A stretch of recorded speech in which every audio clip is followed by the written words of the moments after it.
So we're in the third week of the crusade, reviewing the crusade, and the topics we're coming down is guess who's coming to dinner, designed to deceive Simahama book, beast hunting, and then the predators are coming, and dust to dust, ashes to ash, and is it okay to be gay? And there was one more. Knowing a better than yard. Knowing a better than yard, right. No. So we will just start right at guess who is coming to dinner, right? And would you like to start? Sure. All right, so this one was basically talking about the church. In all of the sermons, he introduces or he makes the disclaimer that the church is a very dangerous place. Right. So basically, he was just saying church people have an incorrect perception of God. Where they think God is always justice. But when God had revealed himself to Moses, it was mercy. He said mercy, gracious. You know, he was listing his characteristics. And what he listed was mainly love.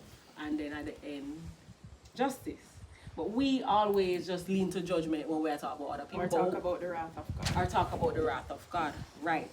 And, you know, there was, and then he brought to the point when the disciples were walking with Jesus through Samaria.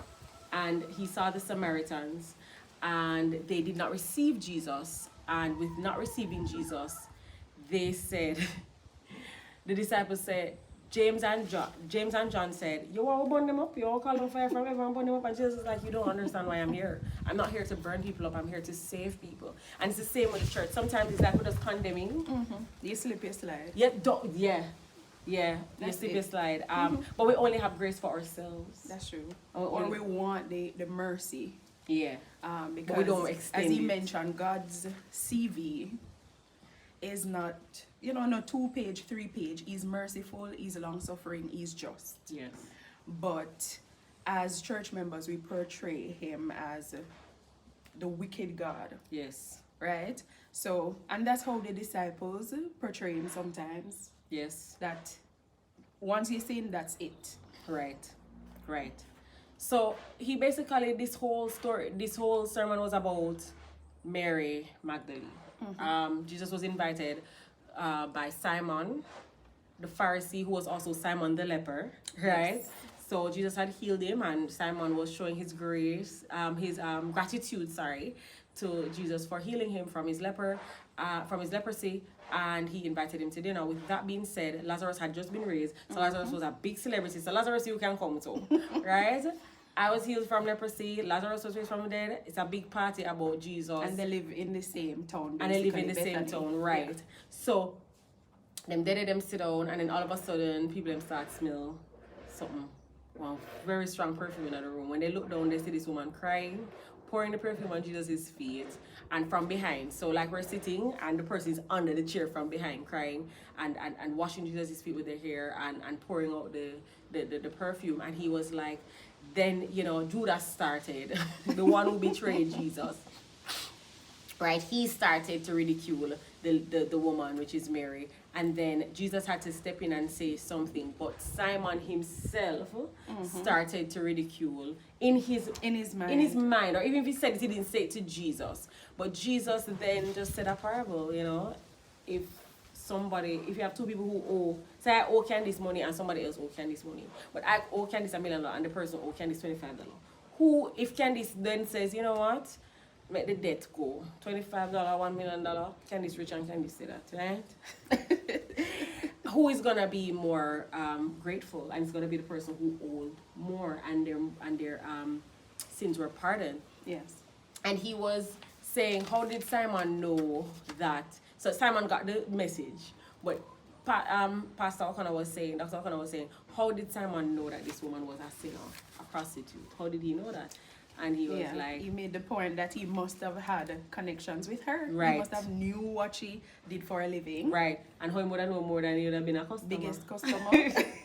And even he was alluding to the fact that what she get this money off for buy exactly. perfume. It might even be Simon money. Yes. that bought this perfume. When he said that, I was like, okay. And then it kind of brought some jealousy. I thought of he was also maybe jealous that she was showing this kind of affection to Jesus too. Okay. That came to me like, if this is your lady of the night and she's doing this, you're not jealous. So that came to me to say it might have been some jealousy, you know. Even, and I see it today, you have some, and this, often but you have some men who don't see women as their equal counterpart. Yeah. They see them as just for sex. Possession. And right. So you stay in your lane, you wash, cook and clean, but once you come out of that, who are you? Exactly. So it was kind of like that as well. I kind of saw it like that, where she was good enough to be his lady of the night, but not good enough for anything else in public and whatever. So yeah. Another point is that Judas was alluding to the fact that she's wasting this precious oil. Right. Like, why not sell it? I mean, money. And that was a hypocrisy of it. And even he alluded to, it's the same thing when maybe somebody come and say they're going to do this for somebody, say, you couldn't put the money in a church treasury. Exactly. Or church bank account. But Jesus quickly corrected him to say, but I'm going to die in a few days, and you are all around me. You're a part of my ministry. Yeah. And you guys don't even realize that she's actually preparing my body for death. And this leads to the other thing that he said when he was pointing to the fact that she was the one who what you call, dressed his body then. Yeah. Right? With the oil and whatever. Fine, preparing it for death. But she was also the first one to see him after the resurrection, and that was very profound, a prostitute. Remember as well, you know, this was the home that Jesus loved to go. He alluded to the fact that how many pastors would love to stay at a home where there is a gentleman, his two sisters, and one of them is a prostitute. You'd hear something. You'd hear something. That's not about ideal. It. Yeah, it's not ideal. And then this woman who would know is a prostitute, wash your foot. Like this, yeah, says something that go on. Right? But it was very pure, and Jesus was literally reaching this woman, and she was expressing because he's the only man that ever made her feel like she was worthy. Like she was worth it. Right? So that was also revealed in that, and I loved that when he said those things, because sometimes we get lost in our sins and we get lost in what we do, that we don't, and we're hiding from people. When we should just come to Jesus. Because he mentioned that some people, they will be unhappy when we are praising God. Yes. Yes, and he was like, let people shout and go on in church, leave them alone. You don't know what God has done for them. Exactly. So she was praising God, and everybody was unhappy. Exactly. Yep. That was what you know, I realized. Not only that, she was the one who got the message of the resurrection. She saw him, and then she was the first person to ever say Jesus raised from the dead. So you can see that Jesus used a prostitute. What that says is it doesn't matter how low in society you are, or what people want to say about you, Jesus can use you. And Jesus does not care where you come from. He cares when you go and sin no more. Definitely. That's it. He cares when you go and sin no more. Yeah. That's the point. And another thing as well, Jesus is very diplomatic, and he doesn't like embarrassment. And he doesn't like to embarrass people. Exactly, because he could have called Simon out, you know. And say, what you think or what you say over there? He just said, Simon, I have something to say to you. And in parable as well. Yes, and he got the point. So some of us who love to embarrass and go on, yeah, that's not Christ-like at all. Sunday is designed to deceive. I'm gonna be honest, I listened to this one so many times, and it just kept speaking to me. It was very hard for me to make notes, because I just kept absorbing. You understand what I'm saying? I'm gonna be honest, I have little to no notes on this one. Yeah. It was, to be honest, very profound. Because this is basically where you were talking about Lucifer. Yes. Talking about Satan. Yes. Who Satan is. Yes. Who he was created to be. Yes. His, what he was doing. In Ezekiel and Isaiah. Ezekiel and Isaiah. Yeah. Right, the origin basically of Satan. And he asked, the first question he asked was, how was it possible for Satan to go into a perfect world, in perfect Eden, in a perfectly birthed or made human being from the hands of God, and to deceive her? You know, how and then he asked the other question, how was it possible for Satan to go to be in heaven and to deceive 1/3 of the angels and to bring them perfectly made beings into disrepute, right? And then we say, it's not very possible. Exactly, because that's the question I have right here. Have you ever wondered why Eve was deceived? Right. Like, we think about it, and some of us I don't know why we say that. We say, no, if it was me, but they were perfect. Perfect. And it the It's text always says, easy to say if it was me. if it was me. And the text says, take heed that no man deceive you. And I think that was the message basically. So even though Satan is, even the world portrays Satan as this red, ugly demon with a fork and a tail. Exactly. And all right, so going back to what you were saying, Matthew 24:11. When Jesus, when the disciples asked him, the backdrop of this is when the disciples asked him, what are the signs of your coming? Yes. Because he was talking about the second coming. He was talking about coming back to this earth and claiming back the earth. And then when they were privately, just the disciples and Jesus, they said, what is the sign of your coming? And the first sign was, be careful that no man deceive you in Matthew 24:11, right? With that being said, no, he was talking now back to the devil. He was saying one of the deceptions is to believe that the devil is ugly. Yeah. And that's why he went into Ezekiel and Isaiah and showed how beautiful the devil was. How he had all those topaz, sapphire, all those stones gold, covered, onyx, everything covering him. How his voice was beautiful. And no, I remember what he said. He said, can you imagine him meet a man who can sing, look good, dress good, have it look like him, have it all together, picture perfect? That's the perfect husband. And then you carry him and him is a devil. And he's a devil. Because it's the character that matters. You know, and he's like, that's why sometimes some of us have to have little crooked teeth, have to have a little thing going on. Some of us have it ugly. ugly. Some of us have it ugly because, and he was like, that helps with the humility. That's and it's true. good. Like when you're too beautiful, you will last easy. Self.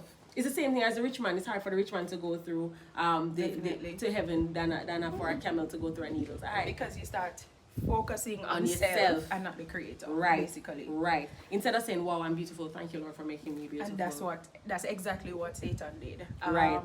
He thought he was so perfect in beauty and everything that he started to say in Isaiah. Look at me. Look at me.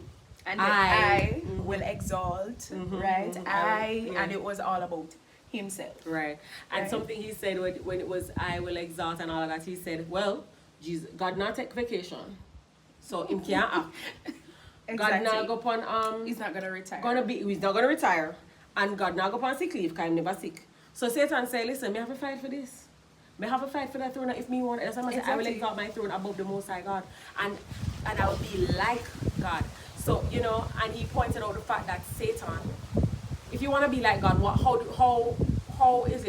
do you know that somebody is like God or wants to be like God? What makes somebody a God then? It's whatever you worship. So if you worship your phone, that's a God to you. Exactly. If you worship your husband or your wife, that's a God. If you worship your boss, somebody, that's a God, your child. So we shouldn't worship anything. And that's what Satan wanted. He wants worship. And he pointed to the fact that where does worship occur?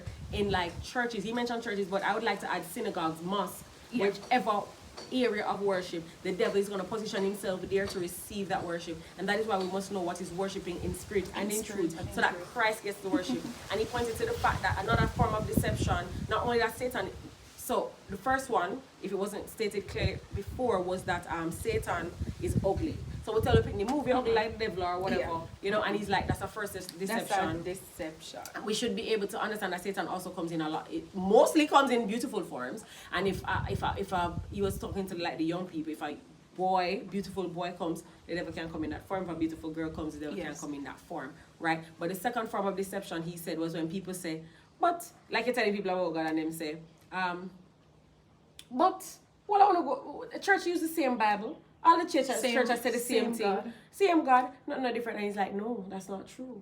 All the churches are not saying the same thing and they are not going the same direction because the devil has exalted himself in such a position where he receives worship in a lot of these places of worship. Because as he stated, worship defines your God. Yes. So whatever you worship, as you mentioned, that is your God. Yes. And that's why we have to be very careful because it's really down to worship. Yes. Right? The ultimate aim for Satan is to get worship. Yeah. Right? Because God has our worship, or he requires our worship, and he thinks, oh, so if I have worship, then I'm like God. Yeah, I'm like God. That's the point. That's the point. And he knows that. He's trying to hurt God as well, and he knows when he gets our worship, it hurts God. Understand? So he's also can't catch Quack, you catch him short. Exactly. You know, you do what will hurt the person. And that's exactly what he did with Eve and Yeah. Adam in the garden. Yeah, definitely. Because he knows that this is definitely going to hurt God. Right, Yeah. right. Anything else to say on that one? Designed to deceive. So the point is, Just, yeah. the devil went into a perfect heaven and deceived, and he went into perfect Eden and he deceived. We should not feel like we're bigger than being No. deceived. And with that, he drew what, a third of the angels. Right, a third of the infinity Of number the number that we don't know, right? So we are no match. So we have to be careful. Right. So when the text says to take heed lest no man deceive you, we have to be careful. That's it. Because it's more than we think. Yep. The next one was beast hunting. Definitely. Can you say how many people say me I do the whole of the chat? Come on. Oh Lord. So this one, as the name, as the title suggests, beast hunting. Mhm. This one is coming from the mark of the beast. Right. And we all hear about the mark of the beast. Yeah. Everybody, we think, oh, if a new system is coming to place and it Yeah, sounds love kind when of you did that. sketchy, ID. like the ID system, the CBDC. NIDS, CBD, anything chip, anything with a chip, Say the mark of the beast knowing that most of our devices are connected. are connected, right? Or passports and all of these things. Yeah. So we tend to associate them with the mark of the beast. Right. But that's not the case. No. So hence the title Beast Hunting. In order to know the mark of the beast, You we have to know first the beast. need to know the beast. Yeah. Yeah. But I love that. The fact that he was just pointing out the fact that we say the beast is every single thing. The mark of the beast is every single thing. But it's Exactly. like once you know who the beast is, then you will know. It's easy to the identify mark. the mark. Yeah, that's what he was saying. And he was pointing to the fact that this beast, right, is in Revelation, and Revelation is very figurative, and it's like a code. And once you decode it, that's it, it can't change. It's not plain, say people can't say, oh, this may be what it means, or that's what it means. It's very straightforward.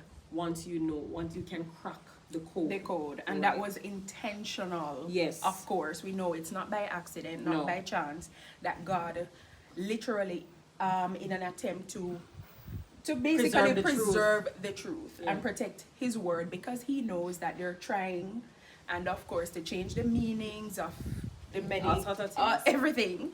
So this is a way of preserving the truth for Right. us. Right, right. And coming back to, as it mentions, worship Mm-hmm. in the previous sermon, this is no different. Right. The beast, Mm-hmm. that's exactly what the beast wants. Worship. Worship. Yeah. To stand in the place To of stand God. in the place of God. And when he started, he said there's one dragon, two beasts, and the image. And he said what we should be afraid of is the image more than anything else. More than anything. Because that's where the mark of the beast will come in, right? He gave some Characteristics. He gave some yeah. some clues. I only have from clue 4. I don't know if you have one and the rest of them. I think I have maybe one.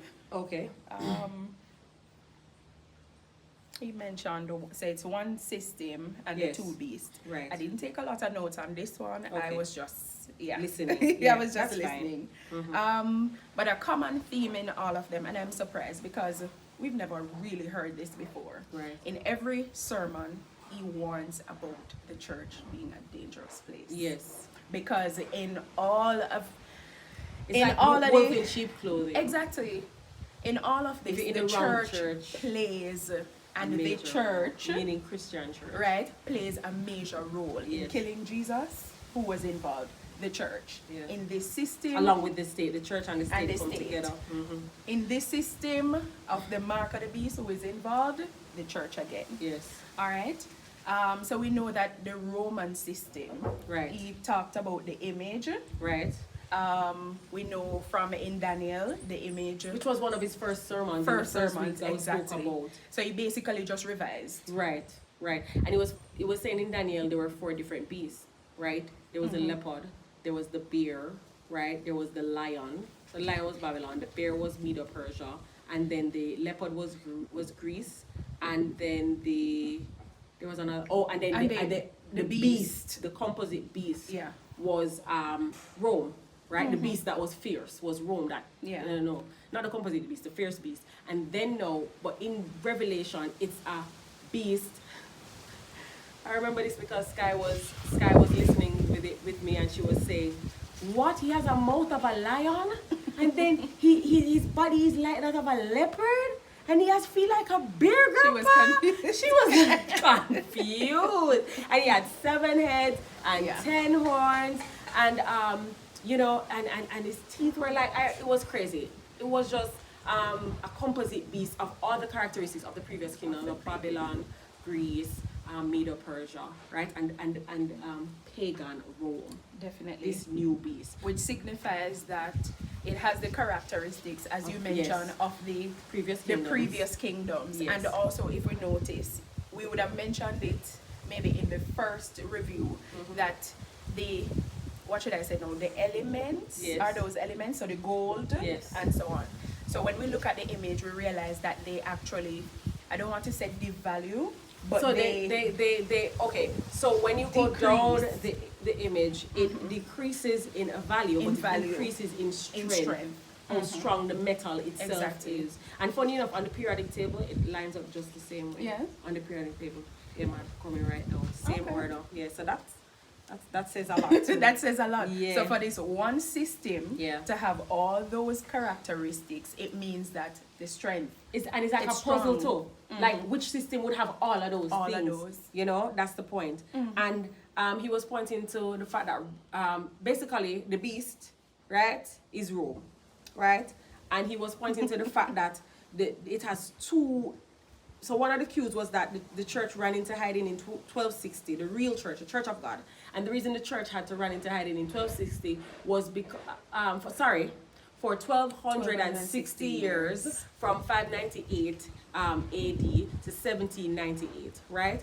And the reason the church had to run into hiding is because there was a power at this time that was persecuting the true believers of God. And when you look, if there was any power in history at all that ruled the world for 1260 years, it was the Roman Catholic Church, Roman system, right? And he was pointing to the fact that they have two faces, the political and the religious face, right? And there was the red dragon actually symbolized the political, which was like the emperors, right? And they gave power and their seat over to which also can symbolize the devil too. And they gave their power over to the religious power, the other beast, right? And so they basically, there's no longer a political, well, there are no political state and church together, but they're no longer like emperors, they're popes. That's they run the show basically, right? So the dragon gave his throne, power, and great authority to the church, basically.